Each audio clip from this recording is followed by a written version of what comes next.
우리 앞뒤 좌우로 인사하시죠. 가을입니다. 행복한 주일 되십시오. 드디어 그렇게 안 오던 가을이 왔습니다.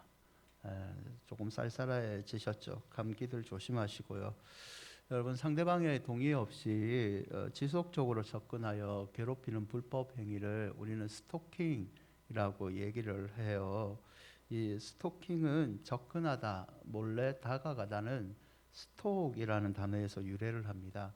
역사가 좀 오래돼요. 16세기 영어권에서 발생한 단어인데요. 16세기 영어권에 처음에 쓰일 때는 스토커라는 말은 미렵군, 침입자, 좀도둑 등에만 해당이 되었습니다. 그러다가 이 단어의 의미가 변한 것은 미디어가 발달한 20세기 초입니다.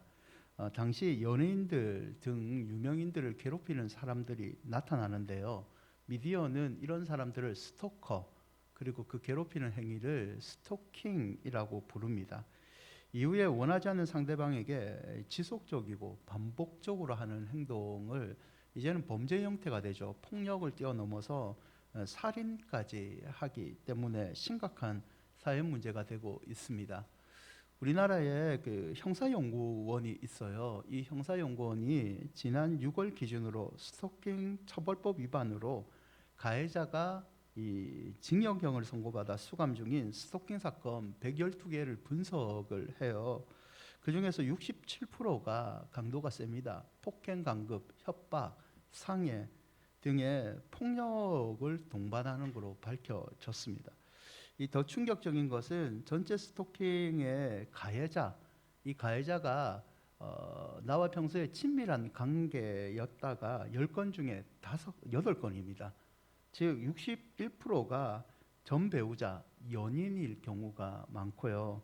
나머지 중에 17%도 친구와 직장 동료가 스토킹의 가해자라는 거죠. 여러분, 이 스토킹을 한 사람들, 스토커들에게 왜 이런 범죄를 했냐라고 물어보면요, 이 통계에서 나와 있듯이 그들은요 자신들이 범죄를 했다고 얘기하지 않습니다. 배우자고 연인이고 친한 직장 동료였잖아요. 내가 그 사람에게 관심이 있어서 사랑을 해서이지 이거는 범죄가 아니다. 사랑해서 때렸고 사랑해서 쭉 지켜봤을 뿐이라고 얘기를 하죠. 스토커들은요 사랑을 해서 스토킹을 했답니다. 사랑은 사랑이죠. 하지만 잘못된 사랑이죠. 나쁜 방향으로 가는 잘못된 사랑입니다. 본문에는 우리가 한 번쯤 들어봤던 유명한 이 바울의 회심 사건이에요. 유명한 설교자였던 존 스타트 목사님은요, 이 사도행전 강의 주석에서 다메섹 도상에서의 이 사울의 체험은 교회사에서 가장 유명한 회심이었다라고 진술을 합니다. 핍박하던 이 사울이 하루아침에 복음의 전도자가 됩니다. 사도행전 22장 4절에 보면 후에 그는 자신이 했던 일을 이렇게 밝히는데요. 내가 이 돌을 받게 하여 사람을 죽이기까지 했다. 남녀를 결박하고 옥에 넘겼을 뿐만 아니라 사람을 죽이는 일에 동참했다고 얘기를 합니다. 오늘 설교에서는 사울이라고 부를 텐데요. 사울은 이 유대식 이름이에요. 발음한 이름인데요. 핍박자 사울이 이 교회 선포자 사울로 변했다는 사실은 1세기 초대 기독교 역사에서 가장 중요한 사건 중에 하나입니다. 왜냐하면 베드로와 함께 가장 중요한 인물 중에 한 명이 이 사울이기 때문이죠. 사도행전 26장 10절과 11절을 보시면 예루살렘에서 이런 일을 향하여 대제사장의 고난을 받아 많은 성도들을 옥에 가두고 또 죽일 때에 내가, 자 사울이죠, 예루살렘 지역으로 은혜 받은 사람들이 전도를 하고 부흥이 일어납니다. 그때 이들을 핍박하는 사람들이 있었죠. 그 핍박하는 중심에 사울처럼 열성적인 민족 유대인들이 있었습니다. 이들은 예수를 주와 그리스도로 고백하는 자들을 핍박을 했습니다. 하지만 예수님을 향한 사랑, 믿음은 식어지지 않죠. 오히려 더 늘어납니다. 그리고 이 늘어난 사람들이 핍박을 피하고 또 복음을 전하기 위해서 여러 지역으로 흩어집니다. 그 흩어진 지역 가운데 하나가 다메섹이라는 지역이 있습니다. 다메섹에서 피해온 성도들이 복음을 전하니까 다메섹에서 유대인 중에서도 회심한 사람이 늘어나기 시작한 거예요. 핍박을 강행하던 이 사울과 열성민족 유대인들은요, 가만히 둬서는 안 되겠다. 이들도 유대의 이 극성 그리스도인들처럼 잡아야겠다라고 결심을 합니다. 다메섹으로 가죠. 여러분, 사울은요, 남다른 열심을 가진 사람입니다. 그의 열심의 관점에서 보고서는요, 예수는 이단자입니다. 성경의 율법의 나무에 매달린 자는 하나님의 저주를 받은 자라고 되어 있기 때문에 예수는 우리가 기다렸던 메시아가 아니라 그는 하나님의 이름을 팔고 다니는 망령된 자라고 생각을 합니다.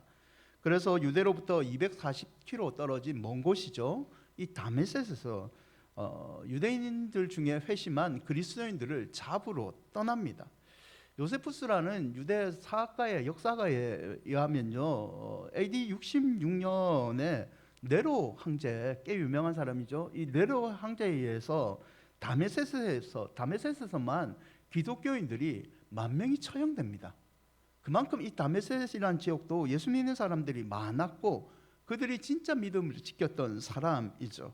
그런데 이 유대인들을 잡아 족치고, 유대인들이 아닌 유대인 중에 회심한 사람들을 잡아 족친 이 피해자, 핍박자 사울이요, 어느 날 하나님을 만나고 오히려 하나님을 전하는 사람이 됩니다. 천하의 이 나쁜 사람이었던 이 사울이 광적인 박해죄 된 그가 위대한 선교사로, 자기가 너무 혐오했던 그 예수를 믿는 사람으로 바뀌게 됩니다. 급격한 변화가 일어나는데요, 여러분, 우리 모두는요, 살면서 변화를 원합니다. 저도 원하고 여러분도 원합니다.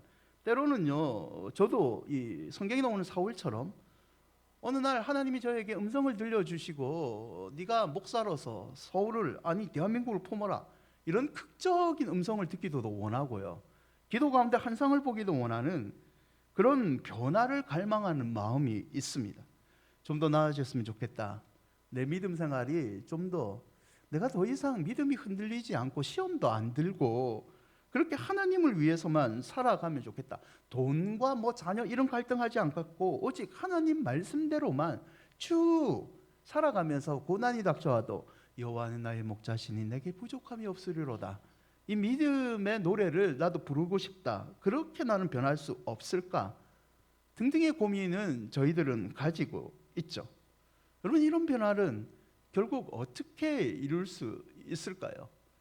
오늘 설교의 요지를 먼저 얘기하자면요, 결국 변화라는 것은 우리 스스로 할 수는 없습니다. 오늘 핍박자 사울을 전도자 사울로 만든 하나님을 만나야 됩니다. 포기하지 않는 하나님을 만남으로 저와 여러분은 변치 않는 믿음을 소유하게 되는 거죠. 여러분, 고린도후서 5장 17절에 우리가 잘 아는 말씀인데요, 함께 읽어볼까요? 그런즉 누구든지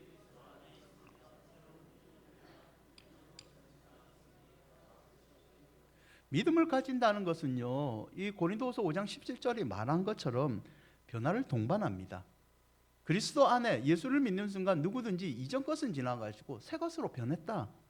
하나님 안에서 새로운 피조물이 되었다는 거죠. 여러분, 하나님은요, 하나님의 자녀들을 변화시키는 분입니다. 그분은 하나님의 자녀들이 변하지 않는 정체 가운데 그냥 머물러 있도록 내버려 두시는 분이 아닙니다. 더구나 하나님을 위해서 내 인생을, 내 삶을 헌신하겠습니다 라고 말하는 이 성도들에게는요, 더 많은 변화로 하나님이 이끌고 가시는 거죠. 오늘 하나님을 만남으로 변한 이 사울을 통하여 여러분도 여러분을 지금까지 하나님의 사람으로 변화시키는 그분의 사랑을 다시 한번 깨달으시기를 주의 이름으로 축원드립니다. 이 변하지 않는, 변화를 시키는, 포기하지 않는 하나님의 사랑을 만나려면요, 첫 번째는 하나님의 사랑이 때론 집요할 정도로 우리에게 늘 함께 하신다는 것을 깨달아야 됩니다. 사도행전 7장 58절과 59절에 보면요, 스데반의 공개 처형 장면입니다. 사람들이 돌로 스데반을 쳐 죽였을 때 그 현장에 사울이 성경에서 등장을 합니다. 우리가 알고 있는 그 사울입니다. 스데반을 죽이자 하는 유대인들이 자신의 옷을 벗어 사울이란 청년 발 앞에 둡니다. 그냥 구경 왔던 것이 아니라 이 사람이 같은 패거리입니다. 8장 1절로 보면 더욱 명확한데요. 사울은 그가 스데반이 죽임을 당하는 것을 안타깝게 여기지 않습니다. 마땅하다고 여기는 거죠. 예수와 그를 믿는 무리는요, 하나님을 믿는 사람이 아니라 하나님을 회방하는 자라는 신념이 분명히 사울 마음 가운데는 있었습니다. 그래서 8장 3절에 보면 사울은 교회, 예수를 믿는 사람들을 잔멸하는 것에 앞장섭니다. 각 집에 들어가 색출을 하고 옥에 넘겨버립니다. 이 모든 것이 하나님을 향한 자신의 사명이라고 생각을 하죠. 9장 1절과 2절 오늘 본문에도요, 사울은 주의 제자들을 잡는 일에 앞장을 섭니다. 예수 믿는 사람들을 핍박하기 위해서요, 대제사장을 찾아갑니다. 먼 곳 240km 떨어진 다메섹에 유대인 중에서 예수를 믿는 사람들이 이 이단자들이 나타났습니다. 공문을 주십시오. 이 공문을 가지고 내가 각 회당을 방문해서 유대인 중에서 그리스도를 믿는 사람을 색출할 수 있는 권한을 주십시오. 나에게 위임해 주십시오라고 간 거죠. 9장 1절에 이때 사울의 마음 상태를 누가는 이렇게 기록합니다. 위협과 살기가 등등하다. 그는 그리스도인을 향해서요, 그냥 잡아 죽여야겠다. 이 사회에서 없어버려야 돼. 독종들, 나쁜 놈들이라는 생각으로 가득 찬 겁니다. 그런데 이 위협과 살기가 등등한 사울이요, 한순간에 변화됩니다. 사도행전 9장 4절과 5절인데요. 함께 읽어볼까요? 땅에 엎드려져 들으매 소리가 있어 이르시되 사울아 사울아.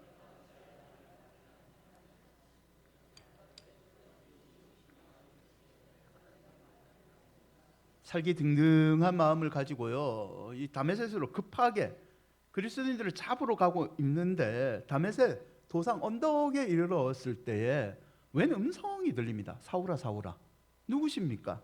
나는 네가 핍박하는, 그 박해하는 예수라. 여러분, 이 음성을 듣죠. 그리고 사울은요, 이 음성을 듣고 한순간에 변화됩니다. 여러분, 요즘 새벽기도에 호세아를 살펴보고 있는데요, 호세아 1장 1절을 보면 호세아는요, 북이스라엘의 선지자 호세아를 통해서 당시에 북이스라엘에게 주어진 하나님의 말씀입니다. 솔로몬이 죽고 난 다음에 그 아들 르호보암이 정치를 잘 못합니다. 하나님 말씀을 떠나죠. 그래서 여로보암이 10지파를 데리고 북이스라엘 나라를 만듭니다. 여로보암은 정치적으로는 잘한 것 같지만 백성들이 1년에 몇 번은 제사를 드리기, 예배를 드리기 위해서 예루살렘으로 가니까 이 경제적인 손실도 있고, 사람들이 빠져나가면 나중에는 아유 멀리 갈 필요 있겠나, 예루살렘 근처에 살자, 백성들도 빠져나갈까 봐, 나라의 근간이 흔들릴까 봐 예루살렘에 가는 것을 막아버립니다. 어떻게 막아버리냐? 베델과 단에 산당을 세웁니다. 예루살렘과 비슷한 산당을 세우고 금송아지 형상을 들고 하나님이다, 여기서 예배드리면 된다라고 했죠. 우상숭배죠. 영적인 타락이 일어납니다. 이 북이스라엘의 이 영적인 타락이 결국은 지배하게 되죠. 호세아 1장 2절에 보면 하나님이 이 선지자 호세아에게 어느 날, 이스라엘 말기에 세워진 선지자인데요, 이런 명령을 합니다. 너는 가서 여자를 맞이하여 자식을 낳아라 라고 명령을 내려 결혼하란 말이에요. 근데 성경에 보면 어떤 여자라는 기록이 있습니까? 음란한 여자, 음란한 자식을 낳아라. 조금 엉뚱하죠. 하나님은 이 나라가 여호와를 크게 떠나 음란하기 때문에 너도 음란한 사람과 한번 결혼해라, 너도 내 고통을 맛봐라, 이런 의도인지 어쨌든 결혼하라고 합니다.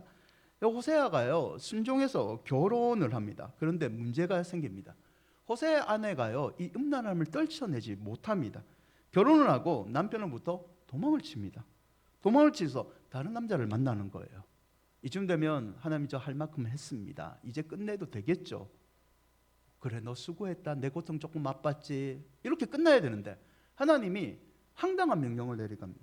너 멀리 있는 네 아내를 찾아와라. 가라라는 겁니다. 가서 찾아오라는 거죠. 찾았습니다. 어떻게 할까요? 다시 살아라. 용서하고 그냥 다시 살아라는 겁니다. 호세아는 선지자니까요, 순종을 합니다. 다시 살죠. 근데 얼마 지나지 않아서 이 여자가요, 다시 도망을 칩니다. 이제는 도망쳐서 남자와 살 뿐만 아니라 그 남자의 아이를 낳습니다. 이번에도요, 하나님이 나타나서 똑같은 황당한 명령을 합니다. 아내를 찾아와서 다시 살아라. 이해할 수 없죠.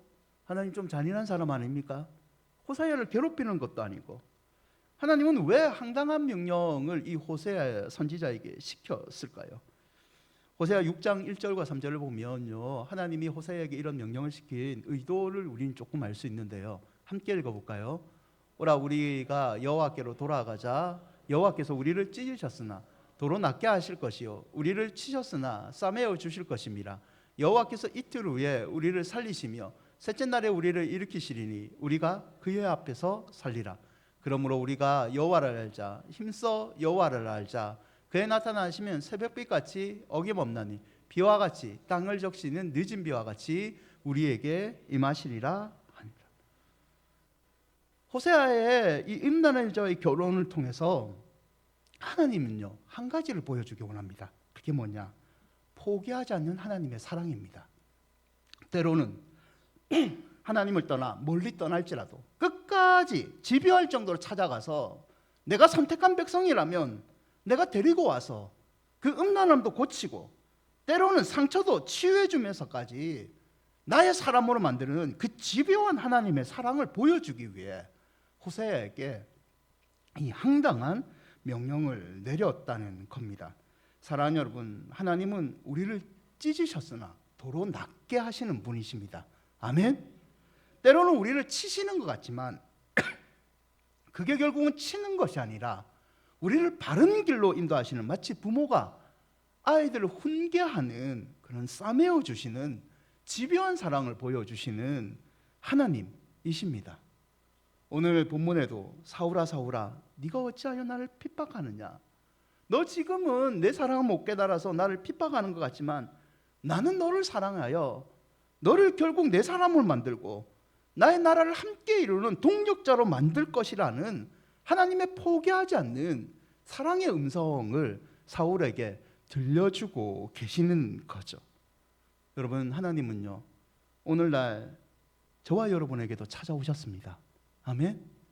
그분께서는 우리를 사랑하시기 때문에 구원해 주셨고 지배할 정도로 사랑하고 계시기 때문에 오늘까지 우리와 우리 가정을 지켜주시는 거죠. 여러분, 요즘 지배할 정도로 우리를 사랑하시는 하나님을 느끼고 계십니까? 그 하나님의 음성을 우리가 조금이나마 듣고 있다면 우리 삶 가운데는 하나님이 원하시는 변화와 위로와 소망이 넘칠 줄 믿습니다. 두 번째는요, 하나님의 포기하지 않는 사랑을 체험하려면요 내 생각을 버려야 됩니다. 여러분, 믿는데 가장 방해되는 거 결국은 환경이 아닌 거 우리 잘 알고 있습니다. 우리 믿음의 방해는요 납니다. 나, 특히 내 생각이죠. 본문에 사울이 그랬습니다. 사울은요 모든 판단의 주인이 자기입니다. 유대교를 믿고 구약 성경을 믿고 하나님을 믿는 사람이지만 그는요 자기 생각으로 모든 걸 판단합니다.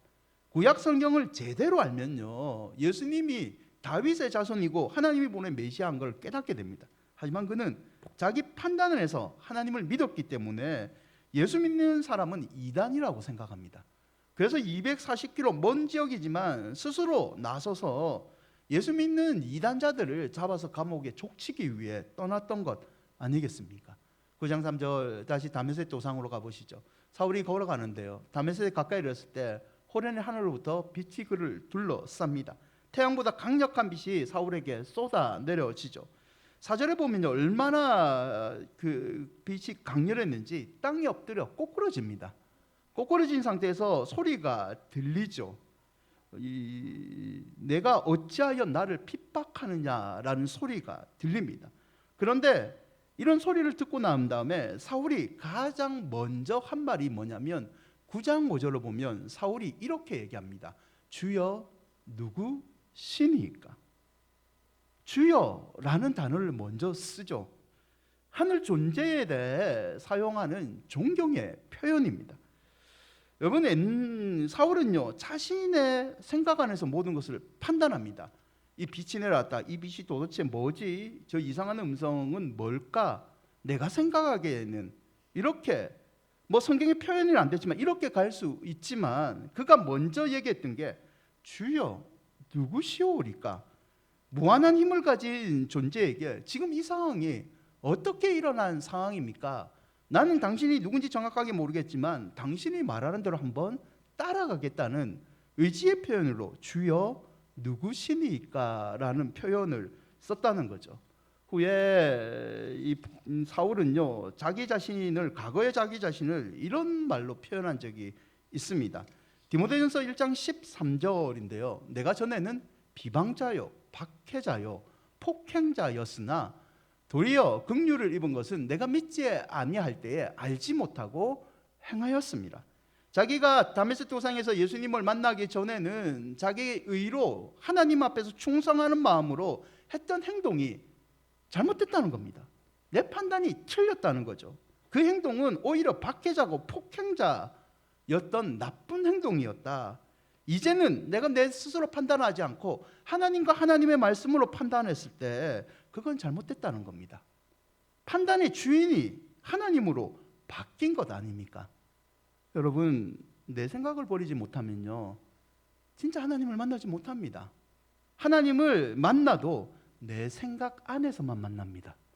하나님의 기적을 체험하도요, 내 상식 안에서만 그 기적을 인정하게 되는 거죠.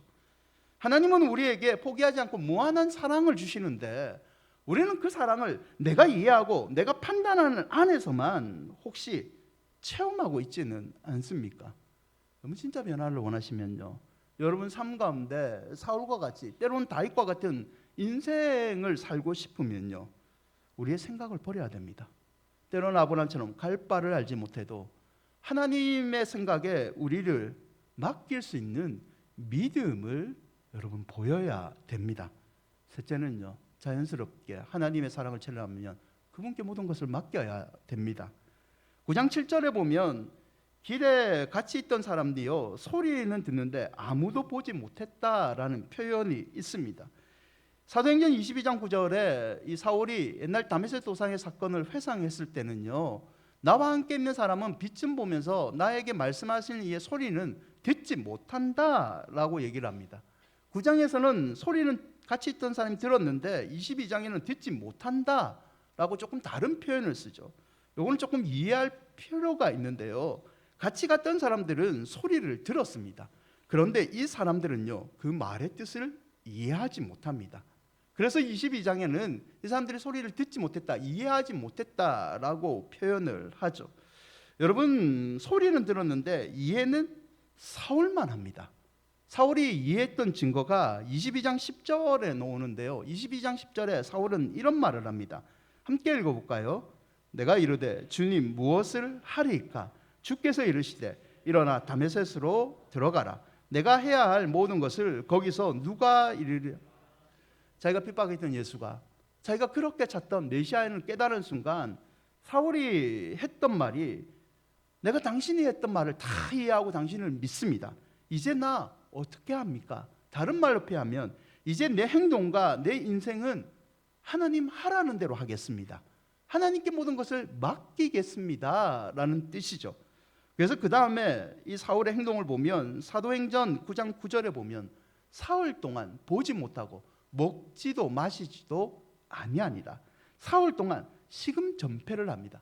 단순히 이 구절을 보면 힘든다고 생각하지만 이 모든 것, 먹는 것, 마시는 것, 보는 것까지 하나님께 맡기는 믿음의 행동을 한 구절이 표현하고 있는 겁니다.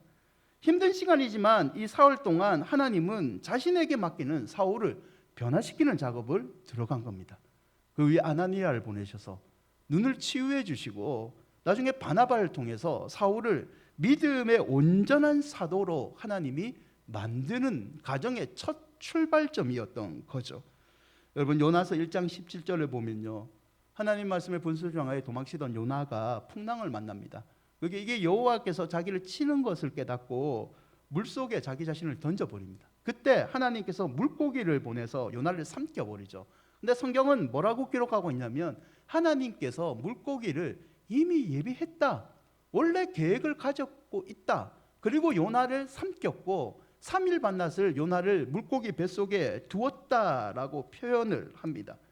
여러분, 3일 반낮 힘들잖아요. 아무것도 안 보는 물고기 안에서 나 이제 죽구나, 이게 지옥인지 내가 살아있는 건지 그 고통의 시간이죠. 하지만 이 사흘반날 고통의 시간이지만 하나님은 이곳에서 이미 예배한 물고기 뱃속에서 요나를 다시 하나님의 선지자로 변화시키고 있는 작업을 하고 계신 겁니다.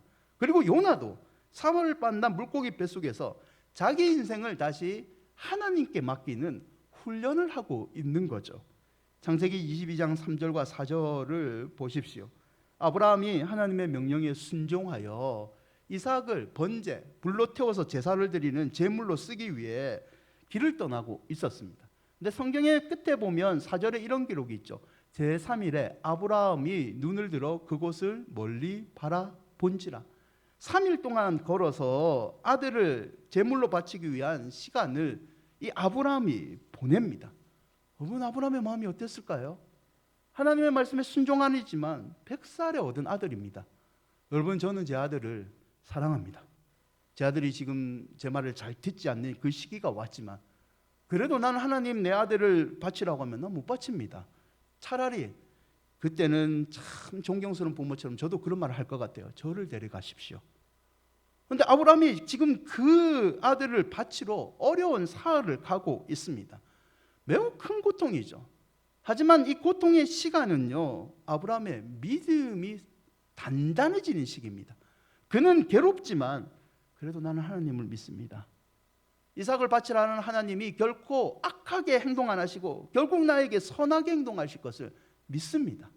이삭을 죽이든지 새로운 이삭을 주시든지 이삭을 살려주시든지 하나님 손에 나는 모든 것을 맡기겠습니다. 그 사흘 걸어가는 길이 기도로 단단해지는 시간이었다는 거죠. 여러분, 하나님께 변화되기 원해서는요, 때로는 우리는 우리의 믿음이 깎아지는 고통도 각오해야 됩니다. 이 고통의 시간을 당할 때 우리는 하나님의 집요한 사랑을 발견할 수 있어야 됩니다. 이걸 발견하지 못하고요, 계속 포기하는 사람은 끝까지 하나님을 원망하고 남을 원망하고 다른 사람들을 미워하게 됩니다. 하지만 고통스럽지만 이 고통 시간에 하나님께 내 인생을 맡기는 것, 내 가족을 맡기는 것이 내 살 길이라는 것을 믿음을 깨닫는 사람은요, 결국 우리를 선한 길로 이끄시는 하나님을 만나게 되고 믿음의 변화를 이루게 되는 거죠. 사랑하는 큰은혜 식구 여러분, 하나님이 여러분에게 사인을 주시면 그 부르심 앞에 모든 것을 맡기시기를 바랍니다. 때로는 이해할 수 없고 때로는 고통스러울지라도 한 가지만 기억하시죠. 하나님은 나를 포기하지 않으신다. 나를 끝까지 사랑하시고 나와 내 가족을 가장 좋은 길로 이끌어 주시는 분이시다. 그 믿음으로 하나님께 맡긴다면 우리의 미래는 하나님 때문에 행복할 줄 믿습니다. 말씀을 맺고자 합니다. 프란시스 톰슨이라는 사람이 있습니다. 이 프란시스 톰슨이 매우 외로운 유년기를 보내요. 나이가 들어서 가톨릭의 신부가 되려고 했지만 잘 되지 않습니다. 군인이 되려고 했지만 이것도 실패합니다. 아버지를 따라 의사가 되려고 했는데요, 이것마저 실패를 하게 됩니다. 연이어 실패를 하고 더 외롭고 힘든 인생을 살아가고 있을 때에 믿음을 가진 부부를 만나게 돼요. 그리고 이 믿음을 가진 부부를 통해 톰슨은 자기 안에 시적인 재능이 있다는 것을 깨닫게 됩니다. 톰슨은 긴 방황의 여정을 이 시적인 재능을 가졌을 때 뒤돌아보니까 자기가 늘 뭔가가 자기를 쫓고 있다, 내가 무엇을 추구하도록 뒤에서 쫓아오면서 도와주고 있다는 사실 하나를 깨닫게 됩니다. 그리고 이 마음을 시로 표현을 하는데요, 그 시의 제목이 천국의 사냥개라는 시입니다. 시의 일부를 보여주시죠. 나는 그에게서 도망쳤네. 밤에도 낮에도 나는 그에게서 도망쳤네. 수많은 세월 동안 나는 그에게서 도망쳤네. 나를 따라오고 추적해오는 그 힘찬 발소리로부터, 그러나 그는 서두르지 않고 흐트러지지 않는 걸음으로부터 일부러 속도를 내며 장황한 긴박감으로 내 마음을 두드린다. 톰슨은 우리를 집요할 정도로 사랑하시고 추적하고 우리를 끌어주시는 하나님의 사랑을 천국의 사냥개라는 시적인 단어로 표현을 합니다. 여러분, 하나님은요, 우리가 기쁠 때나 우리가 낙심할 때나 우리와 함께 하시는 분입니다. 때로는 우리가 올바른 길을 가지 못하는요, 하나님은 우리를 두들겨 패서라도 천국의 선한 길로 끌고 오시는 분이십니다. 그러므로 여러분 어떤 상황에 있든지 하나님을 만나시기를 바랍니다. 현세와 유해상까지 우리를 책임져 주시는 이 엄청난 사랑은요, 연약한 인간은 이길 수가 없습니다.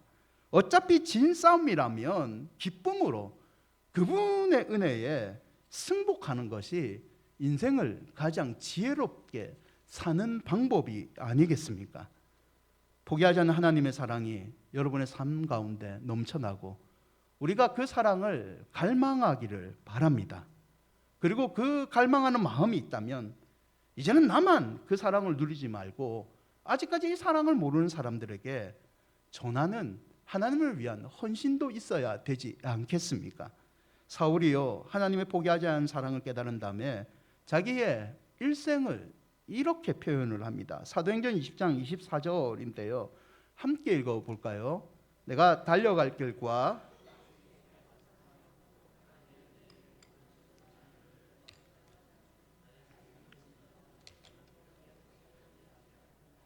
사울은 핍박자이던 자기에게 집요할 정도로 찾아오셔서 사랑으로 변화시킨 그 하나님을 깨달은 다음에 이제 그분을 위해서 나도 내 생명을 귀하게 여기지 않고 복음 전하는 게 앞장서겠다고 평생을 헌신했던 거죠.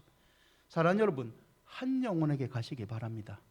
때론 내가 가고 싶지 않은 사람이 있죠. 가고 싶지 않은 장소도 있고 가고 싶지 않은 상황도 있습니다. 때론 사울과 같은 다메섹 도상의 극적인 경험이 우리에게 없을 수 있습니다. 하지만 하나님이 원하신다면 우리는 사울처럼 아직까지 복음을 알지 못하는 자들에게 복음의 전파자로 나아가야 되지 않겠습니까? 로마서 11장 29절 하나님의 은사와 부르심에는 후회하심이 없느니라. 여러분을 부르셔서 구원해 주시고 여러분을 복음의 전파자로 세우신 하나님은요, 후회를 하지 않습니다.